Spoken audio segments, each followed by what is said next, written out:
Jangan banyak bicara. Keluarkan kedua pengemis ini. Bicara yang sopan, siapa yang disebut pengemis? Kamu yang aku maksud, kalian pengacara paling menjengkelkan.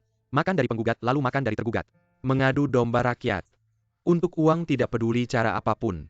Yang tidak peduli cara adalah kamu, Huang Yude. Orang tuamu memberi nama ini berharap kamu ingat kata de moral dulu. Jangan berbuat jahat tapi kamu malah pertama pakai dekan Chen untuk melawan penggusuran. Setelah gagal tendang dia dan fitnah dia sebagai dekan hitam. Sebenarnya hatimu lebih hitam dari siapapun, kamu harusnya disebut Huang Wude Huang Kuede. Mau mati ya? Pengacara Meng, kalau kamu berani kurang 1 sen pun uang dekan Chen, aku akan membuatmu tutup. Tutup. Minggir.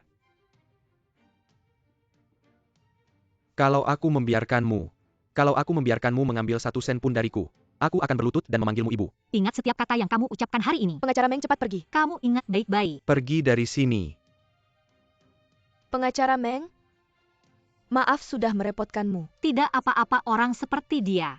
Meskipun bukan urusanmu, aku pasti akan menghajarnya. Pengacara Meng, menurutku kita sebaiknya lupakan saja. Dia binatang yang tidak masuk akal kita. Manusia bisa ditakut-takuti binatang? Tenang saja, aku pasti akan mencari cara membuatnya mengantarkan uang ke depanmu. Kamu tahu siapa pemilik sebenarnya perusahaan istri Bos Huang? Adalah ayahmu, Ketua Meng. Paman Kun, kamu yang urus ini baik, Bos Meng. Ayah, Xiao Chun. kamu kenal Huang Yude? Siapa? Huang Yude, manajer umum Pusat Wisata Kesehatan Lansia. Setengah tahun lalu istrinya mendaftarkan perusahaan kesehatan. Pemegang saham besar di belakangnya adalah Skyline Real Estate milik Xiangge. Skyline Real Estate. Perusahaan anak yang bekerja sama terlalu banyak. Mana mungkin aku kenal Siniwa? Aku rasa kamu sedang merencanakan sesuatu. Aku merencanakan apa? Kamu ingat kamu mengirim anak palsu itu untuk mencariku supaya aku berurusan dengan panti jompo itu. Panti jompo itu milik Huang Yude. Sekarang anak perusahaan Huang Yude bekerja sama denganmu. Kok bisa kebetulan banget? Kalau aku ada hubungan dengan dia, masa aku suruh kamu lawan dia? Kalau gitu kamu perintahkan saja suruh Tianji Real Estate keluarkan dia. Nah, ngurus perusahaan bukan main-main kayak anak kecil. Terlalu emosional itu bahaya. Ngurus perusahaan harus sesuai aturan bisnis. Ngerti nggak? Kalau aku bilang dia nakal sama aku gimana? Nakal sama kamu.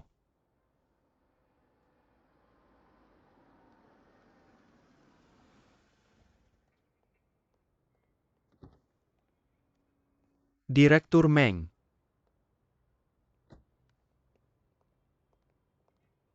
Nona Meng. Kenapa kamu kerja sama orang kayak gini? Salah lihat aja kali. Siapa berani berbuat onar di wilayahku? Kok kamu lagi? Kemarin belum cukup ya dipukul. Bawa orang lagi. Kakek percaya nggak aku pukul kamu juga? Huang Yude, buka matamu yang kayak anjing itu. Ini Direktur Meng. Kayaknya kamu nggak mau hidup ya. Anaknya Direktur Meng berani kamu sentuh. Anaknya Meng. Direktur Meng. Aku bukan manusia, aku binatang. Anakku ini. Dari kecil aku nggak pernah sekalipun menyentuhnya. Aku cuma mau tahu dia salah apa sampai kamu pukul dia. Direktur, kamu berani pukul dia. Kalian berdua kan ada di situ waktu itu, gimana caranya kamu pukul dia? Sekarang balas pukul dia. Pukul. Pukul lebih keras. Sudah. Direktur, aku salah. Kasih aku kesempatan lagi, Direktur. Aku nggak tahu dia anaknya Direktur Meng. Aku nggak tahu beneran. Kalau bukan aku, kamu bisa seenaknya pukul orang ya? Enggak, aku nggak berani lagi. Huang Yude, semangat kamu waktu itu kemana? Kamu ingat nggak kamu bilang apa? Mama. Nonjeng Meng, tolong maafkan saya. Anda bisa membiarkan saya pergi. Saya akan segera membayar uang dekan Chen. Saya akan membayar 2 kali lipat, bahkan 10 kali lipat. Pengacara Meng, saya mohon. Dengarkan baik-baik, bawa uang ke rumah dekan Cheng. Berlutut dan minta maaf kepada dekan Cheng dan ibunya. Jika dekan Cheng setuju, saya akan meminta ayah saya untuk membiarkanmu. Baik. Apakah kamu mengerti? Saya mengerti, saya mengerti. Semuanya berjalan lancar hari ini bagus. Tidak perlu memberitahu saya tentang dia tutup telepon. Masih tidak bisa melupakan kolam besar keluarga Su. Bisakah kita makan tanpa membicarakan urusan pekerjaan? Tapi Su Jiafu ini, meskipun agak cerdik, tapi terlalu gegabah. Ini terlalu emosional. Kalau bukan karena dia terlalu emosional waktu itu kalian sudah kehilangan putri sejak dulu. Apa maksudmu? Tapi dalam situasi genting, bersikap emosional itu bagus. Sekarang ini bagaimana? Sekarang ini harus memutuskan siapa yang lebih aman. Yang lebih baik untuk ekonomi desa. Lihat dia seperti ini. Tidak punya uang benar. Kalau jatuh ke tangannya tidak akan sia-sia. Hal yang belum terjadi pasti ada ketidakpastian. Menyia-nyiakan hanya salah satu kemungkinan. Tunggu saja Xiao Chun, kamu pasti akan melihat. Ketika Su Jiafu jatuh baru kamu akan tahu. Niat baik ayahmu. Apa niat baikmu kamu berharap dia jatuh? Dan dia benar-benar akan jatuh itu dua hal yang berbeda. Bagaimana dua hal? Benar Li Ting. Hari ini kita datang untuk membuat Xiao Chun senang. Kamu ini benar-benar.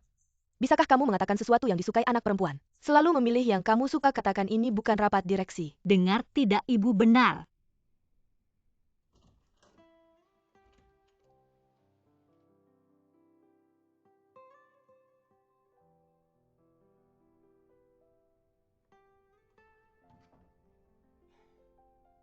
Paman dan Bibi, maaf mengganggu. Xiao Chun, saya ingin bicara denganmu. Bagaimana kamu menemukan saya? Saya ingin memberitahumu mengapa saya memilih semua orang hari itu. Karena dalam hati saya, kamu sudah seperti semua orang. Kamu sudah menjadi orang desa Sujia datang. Su Jiafu, kamu lihatkan ini, acara keluarga kami. Bisakah kamu pergi? Maaf Paman, aku tahu ini sangat tiba-tiba. Tapi aku ingin menghilangkan kesalahpahaman Xiao Chun padaku. Xiao Chun, kita sudah pernah berpisah sekali. Susah payah bertemu lagi. Aku benar-benar tidak ingin berpisah lagi.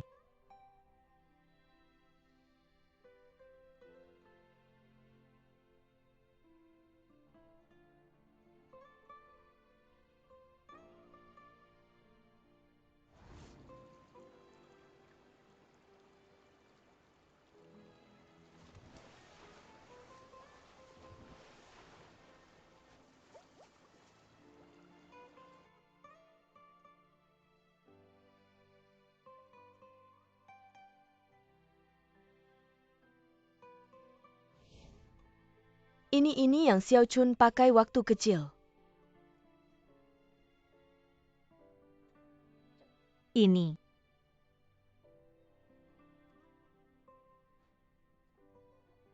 Tutup pintunya. Kamu ini memang bikin kesal.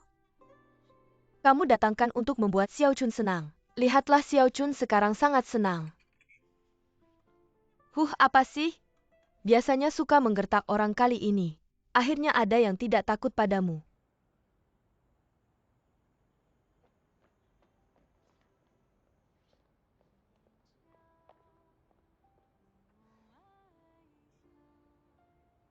Kamu bawa jepit rambut jelek, mau membuatku memaafkanmu.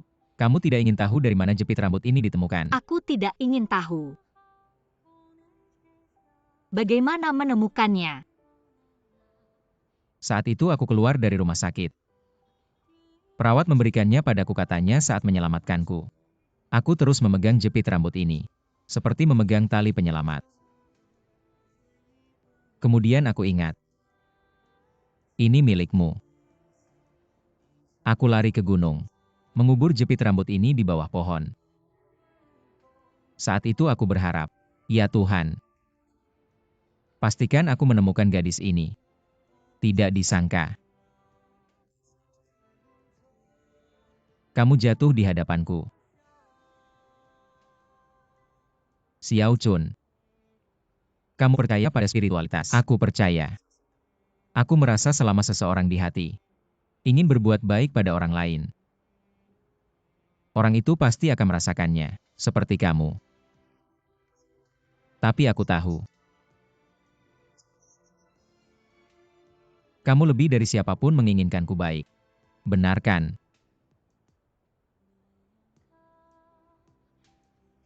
"20 tahun lalu. Guyu menyelamatkan MU dan... Apakah 20 tahun kemudian? MU dan Xianzi akan... menyerahkan diri. Tidak adil. Mengapa aku harus menyerahkan diri hanya karena kamu menyelamatkanku sekali?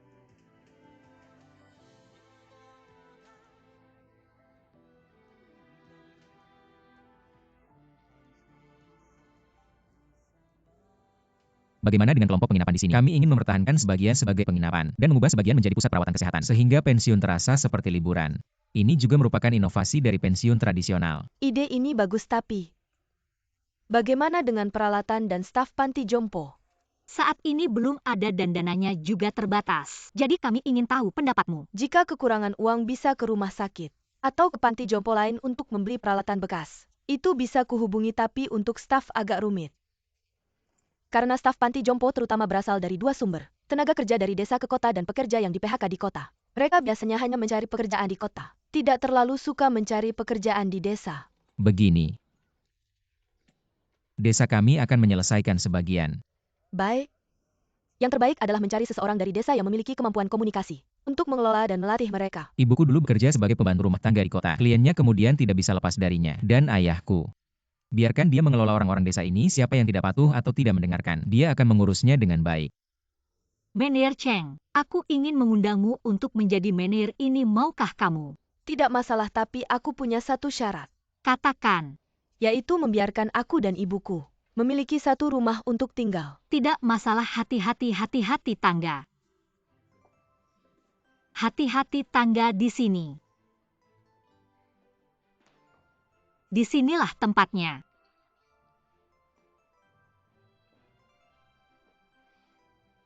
Tempat ini sangat indah.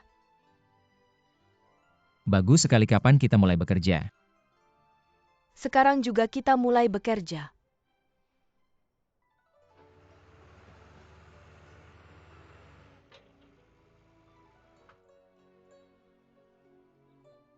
Agak pelan ya. Bisakah mudah diakses? Terima kasih, Pak.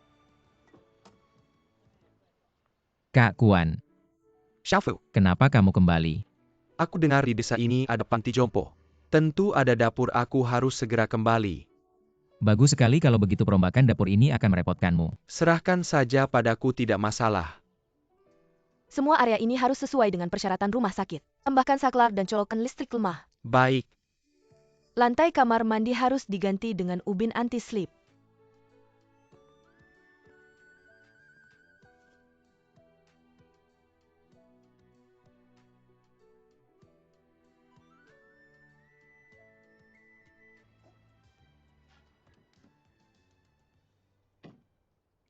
Panti jompo sudah berjalan dengan baik. Bisnis homestay juga sudah mulai stabil. Apa rencana selanjutnya? Meskipun dua proyek ini sudah stabil, tapi proyek Fuchun Mountain Homestay belum selesai. Tidak ada uang, tidak ada orang, terjebak dalam lingkaran setan. Jumlah homestay membatasi jumlah pengunjung. Jadi kita masih perlu mencari ide yang bisa menarik banyak orang. Topik kita hari ini adalah bagaimana menciptakan titik konsumsi yang jelas. Untuk memperluas jumlah pengunjung di sini, iklan atau promosi ide seperti itu jangan diajukan. Kita juga tidak punya uang kan? Aku butuh berbagai ide kreatif dari kalian. Aku pernah memikirkan satu. Fuchun adalah tempat kelahiran San Quan. Mayoritas keturunan 3 kerajaan tinggal di sini. Kita bisa mengadakan festival budaya 3 kerajaan. Undang pendongeng terkenal untuk bercerita tentang Romance of the Three Kingdoms. Datang jauh-jauh hanya untuk mendengarkan dongeng. Tidak bisa. Bagaimana kalau kita undang Sekretaris Li lagi? Biar dia bicara di TV. Pasti akan menarik perhatian banyak orang. Secretly. Dia digaji di Su Family Pond. Kamu benar-benar berani berpikir. Ji Siang, bagaimana kalau kamu hubungi Pusat Layanan Veteran? Tempat itu banyak orang. Yang kita butuhkan adalah titik konsumsi. Titik konsumsi yang viral apa? Reuni veteran. Ayah Xiao Chun, apa pendapat kalian?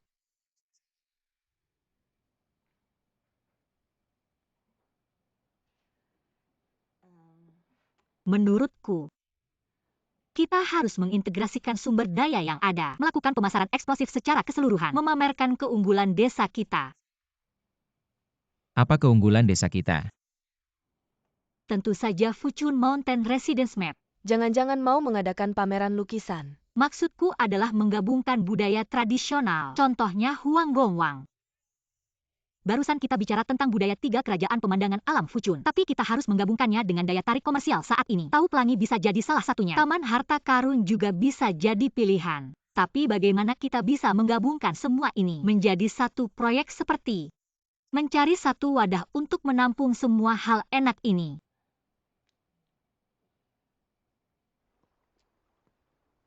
Sudah seharian belum ada ide bagus. Kalau semua orang bisa mikirin, namanya bukan ide emas lagi. Cara berpikirnya sudah benar, masalahnya wadahnya.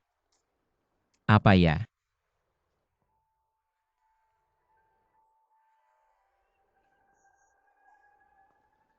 Selamat siang pengacara Xiao Fumeng. Paman Nafu.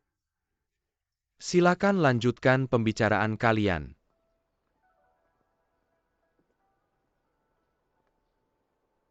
Lagu ini judulnya apa ya? Malam bunga bulan di sungai musim semi. Sungai musim semi.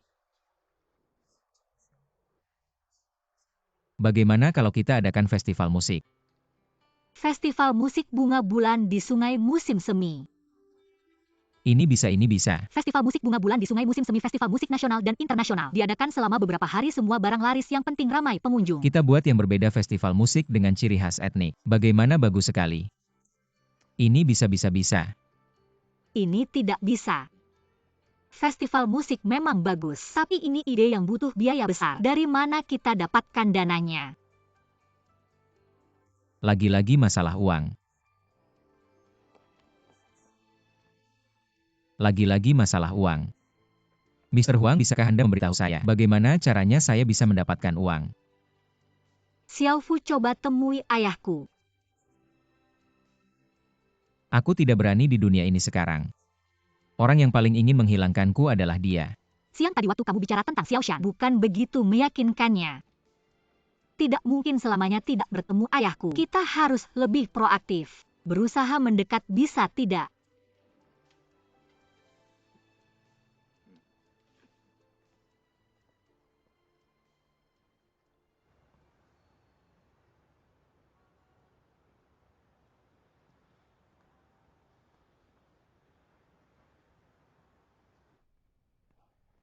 Halo, nama saya Su.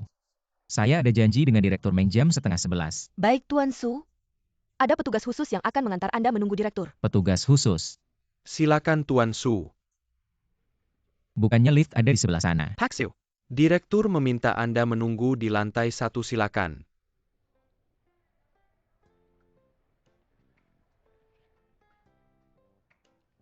Silakan masuk.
Datang nih, maaf. Duduklah, ambil kursi. Tidak perlu di sini ada. Duduk di sini saja.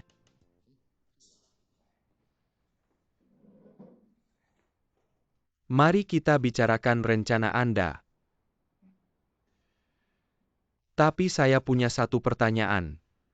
Secara komersial, Anda dan saya adalah pesaing. Mengapa saya harus mensponsori aktivitas komersial pesaing saya? Tidak berani. Menjadi pesaing Anda adalah kehormatan besar. Tapi saya merasa diri saya tidak layak. Bisakah saya menjadi pemasok yang melayani grup Shangge? Xiaosu, kamu bisa cari tahu. Saya tidak pernah mensponsori pemasok saya secara gratis, kecuali mereka memiliki sesuatu yang menarik perhatian saya. Bukan ingin Anda mensponsori, tapi ingin Anda berinvestasi dalam festival musik kami. Bukan untuk mempromosikan musik tapi untuk menghasilkan uang. Jadi Anda bisa mendapatkan keuntungan komersial. Tapi saya punya banyak proyek dengan tingkat pengembalian yang sangat baik. Iya, tapi Anda lihat. Masuk ke pasar pensiun. Citra perusahaan sangat penting. Jika Anda berinvestasi dalam festival musik yang diadakan oleh petani ini, Anda tampil di panggung memainkan Chun Jiang Hua Yuye bersama rakyat. Maka untuk pribadi dan perusahaan Anda, membangun citra dekat rakyat sangat membantu. Bukankah itu pengembalian yang lebih baik? Menginvestasikan beberapa juta untuk mendapatkan citra dekat rakyat cukup berharga. Iya, sangat berharga. Baik, saya akan pertimbangkan. Ada hal lain. Bukankah Anda akan mempertimbangkan Anak ini. Maksud saya kamu datang lagi bulan depan. waktu 1 bulan? Bos Meng Anda. Apakah Anda tidak ingin berinvestasi? Dalam kehidupan Anda juga pesaing saya.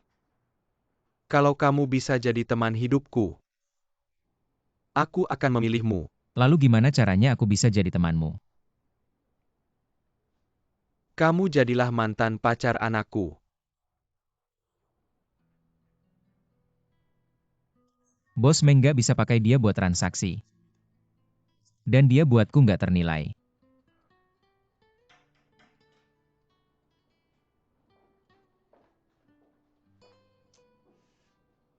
Mendengarkan pembicaraan orang lain itu nggak sopan. Ambil tas kontrak di mobilku.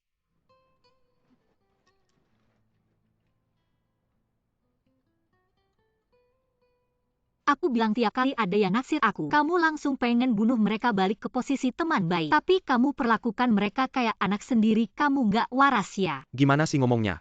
Kamu bilang mau mengorbankan segalanya buat aku, tapi sebenarnya kamu malah mau aku yang mengorbankan segalanya buat kamu. Kamu itu egois, siran yang ngomong sendiri. Ini ngapain sih? Ini kok malah nangis, cepat-cepat ambil sini. Kamu minggir. Aku takut mereka nipu dan celakain kamu. Yang celakain aku itu kamu. Nggak boleh, aku mau bilang ke mama. Aku mau bilang ke mama kamu nakalin aku. Jangan. Jangan apa-apa bilang ke mama. Kalau nggak bilang ke mama, bilang ke siapa? Dari kecil cuma mama yang ngerti aku. Punya uang banyak buat apa? Tinggal di villa besar buat apa? Kamu nggak peduli sama aku kayak binatang. Dikurung di kebun binatang. Kamu bilang yang penting aku senang, itu semua bohong. Kamu nggak tahu mulut anak itu bisa banget ngomong. Hati papa hampir tergoyahkan sama omongannya. Kamu cuma anak kecil, papa takut kamu nggak bisa lawan dia. Aku pacaran sama dia bukan gulat. Aku mau pulang. Oke, kamu percaya sama papa. Papa ya. Pasti semua perhatian papa ada di kamu. Papa takut sama para playboy itu.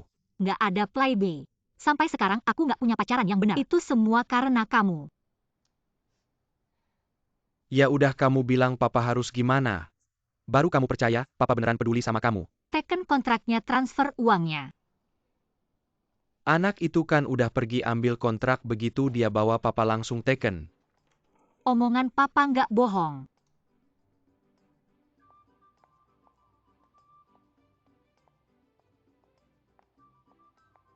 Udah deh, kontraknya udah ditandatangani. Duitnya lagi di jalan. Kenapa sih? Papamu mukul kamu ya? Papaku bukan papamu. Dia gak pernah mukul aku. Aku ngerti ini siasat pura-pura kena sial. Belajar darimu dong. Maksudnya belajar dariku gimana? Boleh aku wawancara kamu bentar? Gimana sih caranya kamu bisa nangis gitu aja? Itu namanya acting. Ayo naik.